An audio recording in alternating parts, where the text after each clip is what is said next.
देखो, तुम्हारे बाप के मरने के बाद उनकी 3 चीजें बची हैं। कौन सी 3 चीजें?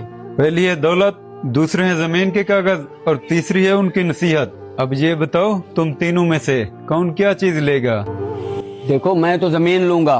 और मैं लूंगा ये सारी दौलत, क्योंकि मैं दौलत से प्यार करता हूँ।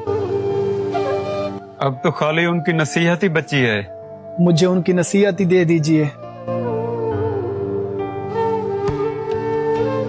बेटा, मेरी इस नसीहत से तुझे बहुत तरक्की मिलेगी। पागल नसीहत लेकर बैठ गया, ये तो भीख ही मांगेगा। 5 साल के बाद देखो, यहाँ पर जो मजदूर काम करने आ रहे हैं ना, उन्हें किसी किस्म की कोई परेशानी नहीं होनी चाहिए। उनका खाना पीना और उनको मजदूरी टाइम पर मिलनी चाहिए। ठीक है सुलेमान भाई। ये लो गाड़ी की चाबी, गाड़ी को ना अंदर जाकर गिराज में खड़ा देना। अरे यार, कहाँ रह गए हैं तुम्हारे मजदूर? काफी टाइम से मैं उनके इंतजार में खड़ा हूँ। हाँ ठीक है, थोड़ा जल्दी भेजो। यार, जगह तो यहीं कहीं बताई थी। अरे वो रहा मालिक। सर, हम आ गए हैं, हमें शायद भाई ने भेजा है, हम उन्हीं के मजदूर हैं। बताइए क्या काम है? हम बहुत मेहनत से काम करते हैं, लेकिन हमें 100-200 रुपए ज्यादा दे देना। देखो, इस 2 कनाल रकबे पर ना लंगर खाना बनाने का काम करना है, जहाँ गरीब बेसहारा लोगों को खाना खिलाया जा सके। अरे मालिक, आप फिक्र मत करें, हम बहुत मेहनत से काम करेंगे। मालिक, जब तक और मजदूर आ जाएं, हम यहीं बैठे हैं।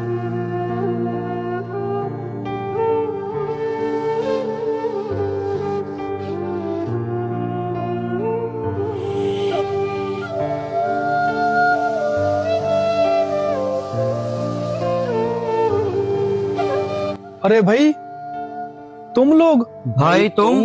भाई, तुम लोगों के पास तो बहुत पैसा था, तुम लोग क्यों मजदूरी कर रहे हो?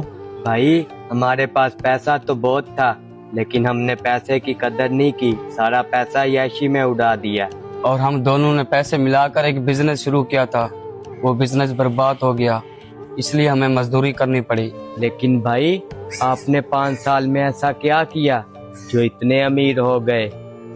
जब तुम लोग मुझे छोड़कर चले गए थे, तब मेरी जेब में एक फूटी कौड़ी भी नहीं थी। मेरे पास सिर्फ अब्बू की एक ही चीज थी, वो थी नसीहत। हाँ, आपने तो नसीहत ली थी, लेकिन वो नसीहत क्या थी?